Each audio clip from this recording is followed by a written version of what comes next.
here in the studios of 96.1 FM. I'm David Barnes, photo man for you too, and we are getting ready to talk to our guest for this evening, our co-host actually for this evening, Dr. Umar Abdul-Johnson. I want to say good evening, Dr. Umar. How are you doing today? Good evening, sir. All is well. Yes, sir. Let's go. I'm glad you were able to join us tonight. So what's going on in Dr. Umar's world at this time? Well, today was a bit melancholy because someone had broken into the Frederick Douglass building on the FDMG campus down in Delaware, and they attempted to burn the building down. What? Yes, sir. Thank God someone saw the smoke and the fire company came, and they were able to put the blaze out miraculously in enough time where it only managed to destroy 2 classrooms. The Douglass building is a large high school, 1 floor, but it's large. We have about 16 classrooms. We have a very large modern gymnasium. We have a lunchroom. There's a lot of space in there. And the fact that they were able to contain it to just 2 classrooms tell me that there was some divine intervention at play there. That's very interesting. Did you have security cameras? We have a few, but now we're about to take it up a notch, and I'm also going to put full-time human security as well, because as you know, with the electronic security, there's still always a way to circumvent it. We're hacking. Yeah, so we're going to have, beginning tomorrow, there's going to be full-time men who are going to patrol the campus. They won't always be visible, though, because we want to try to catch who's ever doing it. So they're going to be in the cut trying to find out who these rascals are. But since we purchased the school February of last year, 2019, Baba David, we have had so many brushes with negativity. We've had people spray paint defamatory comments about me on the walls of the school. Someone drove a brand new Mercedes-Benz SUV into the small gym and set it on fire, and it destroyed the fence to the playground, and it destroyed the rear light to the small gymnasium, because we have 2 schools and 2 gyms. Also, someone has been going around busting the glass out of the windows. Someone has been snatching the trees out of the ground in front of the school. I mean, we have literally been going through it. And the reason why I believe a lot of it is personal is because the school was vacant for 4 years. Nobody touched it. And nobody touched it. Nobody touched it for 4 years. And now all of a sudden, issue after issue, with the latest issue being the attempted arson. Yeah, Dr. Umar, how are you doing today? Peace and love, brother. This is Patrick. So, did you hear about what Deshaun Jackson posted, right? Yes. He did not say he posted it. Okay. And then, is that relevant to the school? No. Yeah, because I heard something about somebody, a radio station, WIP. Okay. Actually, we're talking about Dr. Umar Jackson. What? In regards to what Deshaun Jackson posted. What he said to Dr. Yes, and I heard it. I forgot the person who said it. I forgot his name. Well, what happened was Deshaun Jackson of the Philadelphia Eagles. I put a post up in response to the attacks that were being made against him. Okay. And I compared the attack and the backlash that Deshaun Jackson is getting to the attack and the backlash that the white wide receiver of the Philadelphia Eagles did not get several years ago. Who's that, Bradley Cooper? On camera. Yes. Cooper using the N-word. So how can Deshaun be at risk of having his career terminated when Wiley Cooper did not repost what someone else said, but said what he felt himself about black people and did not lose his job? I'm not even sure if he was suspended. So how can Deshaun Jackson be subject to special treatment when Wally Cooper was not. But the other part of that is the fact that Deshaun Jackson liked my tweet. Mm-hmm. He liked it. And then that's when many of the Eagles fans went off saying, why is Deshaun Jackson liking a Dr.Umar Johnson tweet? And it went on from there. Well, you know what I say? Show me the lie. Yeah, that's what I saw. Show me the lie. I had it, and I was like, "Oh, you're not talking about my friend, right? You're not talking about my friend." And I had it. And I was like, "Oh my God!" And they said, "Oh, he didn't even have any doctorate degree." I was like, "Oh, you are kidding me?" I said, "You kidding me? You are attacking somebody who I know very well." But that's what happens when the people start that propaganda machine. It's hard to turn it off. But back to the school. Now, nobody messed with the school while it was vacant. The person that ran into it with the Mercedes, were they able to catch up with the owner? What was the reasoning behind the owner? That is still a mystery. What? That is still a mystery. And the irony of the Mercedes that was ran into the small gym, Elder David, is the fact that it was ran into the gym the very same day that I started a brand new crowdfunding online platform to try to raise money for the school. And so when I announced it a few hours later, that's when I got the call that somebody just drove a car into the side of your gym. Wow, they're just trying to keep discouraging. They're trying to discourage you from your mission. Yes, sir. Yes, sir. And we've had a couple of Negroes go down to the school and do some very defamatory videos about the school, talking about how it's not open. There's trash on the ground. He needs somebody to clean it up. And, I've had to deal with that, too. A lot of slander, a lot of negative YouTube videos. It's just been a constant campaign. I've ignored it up until now because it has largely been, verbal sabotage. Mm-hmm. But with this arson, the fireman told me, he said someone broke into your school to start the fire. And they set it in the middle of the school. So they intended it to spread like wildfire.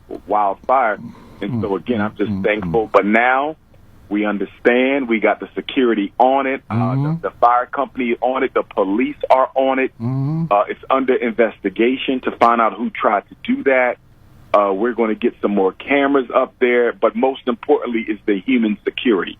We're going to start having the human physical security so they can see that there's people actually around there paying attention to what's going on. And it's hurtful because we're building a school for our children. Yes. What is wrong with you people? Well, they don't care. Babies. They don't care about our children as much as they don't care about us. Yes. And it's just sad because I believe this is our people. I do understand, don't believe this was an outsider. I believe this was our people because of the jealousy and the hatred and the animosity that's out there. I say it all the time. I'm simultaneously the most loved and the most hated scholar at the Wow, both literally. Wow. Absolutely. And, we really needed all the funds we got now to get the Marcus Garvey building up and running. So on a good note, so that's the bad news. They tried to burn us down.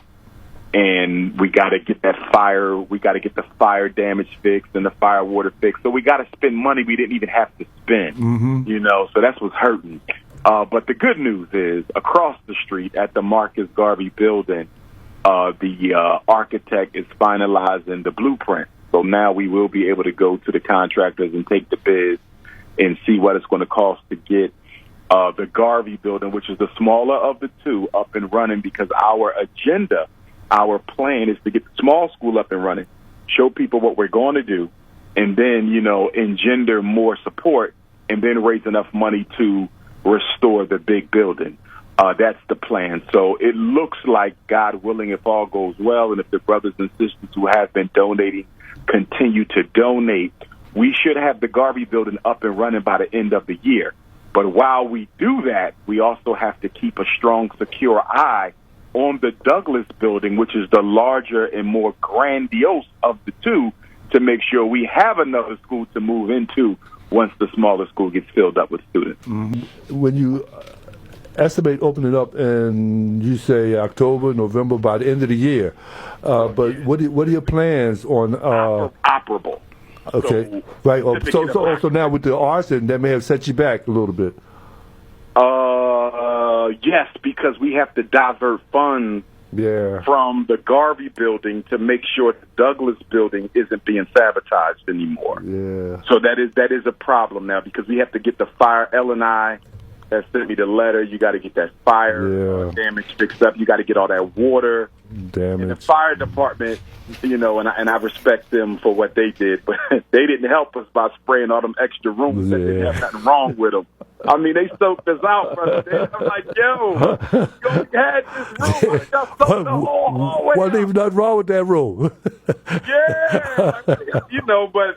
And I'm not complaining about them because they saved the day. They saved the whole building. Yeah, they saved the day. So, but we got to get all that water pumped out and get the fire damage out. So, yes, it is going to hurt us a little bit because we're already too tight. Now, folks have been asking me, what is it going to cost to get the Garvey building done? I can't answer that until I get the estimates from the new contractors. Now, I do have the estimates from independent folks who have come out to give me their quotes for how much they think things will cost, and it looks like we're going to be somewhere around $400,000, give or take a couple of 10,000. So we could be instead of 400,000, we could be at 380, 375, or we could be the other way, 440, 460, closer to 5. It will be less than 5. It will be more than 2. I'm hoping it doesn't go much more beyond that 3 to 4 range. Yes. But even with that, we don't have enough money to cover it. And that's why we're asking people to still continue to donate. We have about half of the 4. We don't have the whole 4. So now where can people donate? They can donate on the Cash App at $FDMG School. Again, on the Cash App, $FDMG School. They can also mail in the donation to FDMG Academy, P.O. Box 9634, Wilmington, Delaware. I repeat, 9634, Wilmington, Delaware, 19809, and it is tax deductible. We did get our tax-exempt status from the government, so you can write off your donations.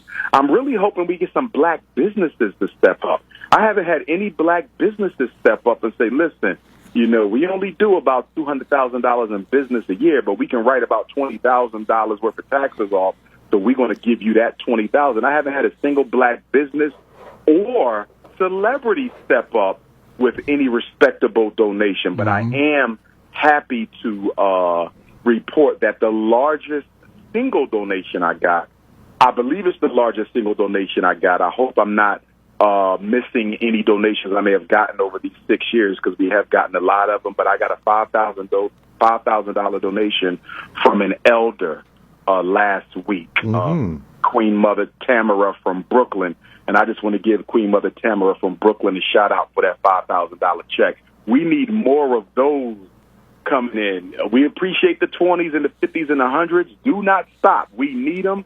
We bought the school with them, but although it took us 5 years to get to school, I don't want it to take us 5 years to get the school up and running. We got to move quicker than that. Maybe you can find some. Maybe you can find some businesses that may want to buy a room. This is the so and so room. This is the so and so room. Yeah. Once we, I'm hoping to hold that off until we're up and running. Only because once we got the certificate of occupancy, people are going to love to give money to decorate. They're going to love to put their name on the back of a chair on under the desk. That's the easy part, the decorations. But when it comes to funding the actual hard labor and the electric and the HVAC, folks are not as excited about that part. But they're going to be very excited when it comes time to decorate. So I don't think we're going to have any issues furnishing the school. I think we're going to be excellent with the furnishing. The issue, though, is getting the school up to code so we can start furnishing it. So we need brothers and sisters to donate, and please don't donate once. I get a lot of folks who say something like, "Yeah, I donated before." Excuse me? You gave me $20 back in 2015. Yeah, that's last forever, right? And what bothers me, Baba David, is look at what we give to Nike and Ed Jordan. Look at what we give to Louis and Gucci and Mercedes and the Korean hair kit, the weave and perm and Timberlands and continuously. That's what hurts me, because I'm like, y'all, you are literally putting other people's children through college, literally. But you ain't committed enough to put your own kids through a grade school, and that's what bothers me. Our priorities are so jacked up. You know, you get people say, "Why don't he hurry up and open that school?" What do you mean? Why don't he? I thought it was why don't we? Yeah. Don't put, and that's why, going back to what the other brother said about leadership, although I understand people cast me in that light, I don't go around calling myself a leader. I never do. I say organizer. You know why? Because two things black people love to do is scapegoat their whole problem onto one person and take no responsibility for it. They love to do that. They love to say he's the leader and he didn't fix it, while they do nothing about it at all. And the other reason why I don't like to use the word leader is because we have been conditioned and trained by white folk to destroy anyone we put up in front of us as the leader. The first thing black people do when they find out you're the leader of anything, economics, education, military, schools, they look to destroy you. They must find something wrong with you. Very few people have enough self-love where they don't have to try to find things wrong with the person who's doing the leading. We are the only race who needs our leaders to be perfect. Jews don't need their leaders to be perfect. Chinese don't need their leaders to be perfect. Latinos don't need their leaders to be perfect. Black people need their leaders to be perfect, and that's why we end up not having real ones. I know the leader of the United States certainly is not perfect. Exactly. Look at Thomas Jefferson, the father of American pedophilia. But you don't see white folks throwing him under no bus. So, we want people to be perfect, and that's why a lot of our greatest minds, I'm talking true grassroots leaders. I'm not talking the Al Sharpton, Jesse Jackson type, but I mean the Malcolm X, Garvey type. A lot of them don't want to step up because they like, the people are going to be too busy looking for faults that they won't be following.